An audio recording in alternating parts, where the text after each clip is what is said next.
നമസ്കാരം. നീലഗീഷ് നടം യൂട്യൂബ് ചാനലിലേക്ക് സ്വാഗതം.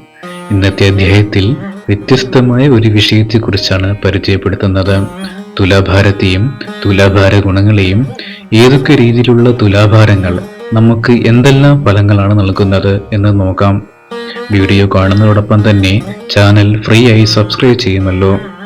ഇനി വിഷയത്തിലേക്ക് കടക്കാം.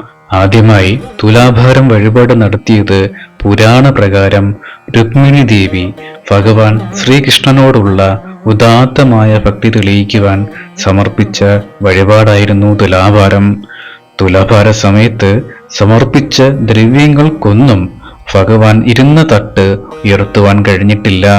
അവസാനം ദേവി മനസ്സാൽ സമർപ്പിച്ച ഒരു തുളസീദളത്തിലാണ് ഭഗവാന്റെ തുലാഭാരത്തട്ട് ഉയർന്നു വന്നത്. ഇതിലൂടെ തുലാഭാര ദ്രവ്യങ്ങളെക്കാൾ പ്രാധാന്യം ഭക്തിയോടുള്ള സമർപ്പണത്തിനാണെന്ന് ഭഗവാൻ അരുൾ ചെയ്യുന്നു. കുഞ്ഞുങ്ങൾക്ക് വേണ്ടി തുലാഭാരം സമർപ്പിക്കുമ്പോൾ ദ്രവ്യങ്ങൾ പ്രത്യേകിച്ച് നോക്കേണ്ടതില്ല എന്നും ഭക്തരുടെ ആഗ്രഹത്തിനനുസരിച്ച് ഇഷ്ടമുള്ള ദ്രവ്യം കൊണ്ട് തുലാഭാരം നടത്താം എന്ന് പറയപ്പെടുന്നു. ഓരോ ദ്രവ്യങ്ങൾ കൊണ്ടുള്ള തുലാഭാരത്തിനു വ്യത്യസ്തമായ ഫലങ്ങളാണ് നൽകുന്നത്. ഇനി അവ ഏതൊക്കെയാണെന്ന് പരിചയപ്പെടാം.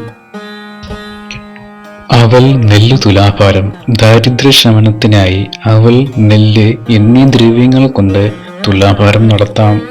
കൃഷ്ണകുചേല ബന്ധത്തിന്റെ പ്രതീകം കൂടിയായി ഈ ദ്രവ്യങ്ങളെ കണക്കാക്കുന്നു. അടുത്തതായി മഞ്ചാടി തുലാഭാരം. കേരളത്തിലെ ശ്രീകൃഷ്ണ ക്ഷേത്രങ്ങളിലെ തുലാഭാര ദ്രവ്യങ്ങളിൽ പ്രധാനപ്പെട്ടതാണ് മഞ്ചാടി. ദീർഘായുസ് ലഭിക്കുന്നതിനും നിരന്തരം അലട്ടുന്ന മാനസിക സമ്മർദ്ദങ്ങൾ ഇല്ലാതാക്കുന്നതിനും മഞ്ചാടി ഉപയോഗിച്ചുള്ള തുലാഭാരം ഉത്തമമാണെന്നാണ് വിശ്വാസം. താമരപ്പൂ തുലാഭാരം. താമരപ്പൂവ് മറ്റൊരു പ്രധാനപ്പെട്ട തുലാഭാര ദ്രവ്യമാണ്. കർമ്മലാഭം, ആയുസ്, ആത്മബലം എന്നിവയാണ് താമരപ്പൂ കൊണ്ടുള്ള തുലാഭാരത്തിന്റെ ഫലസിദ്ധികൾ. പ്രമേഹ രോഗം ശമിക്കുവാൻ വേണ്ടി പഞ്ചസാര കൊണ്ടുള്ള തുലാഭാരമാണ് നടത്തുന്നത്. രോഗവിമുക്തിക്ക് വേണ്ടി കദളിപ്പഴം തുലാഭാരം നടത്തിയാൽ രോഗവിമുക്തി കൈവരുമെന്നാണ് വിശ്വാസം. ഉദരരോഗ ശമനത്തിന് വേണ്ടി ശർക്കര കൊണ്ടുള്ള തുലാഭാരമാണ് നടത്തുന്നത്.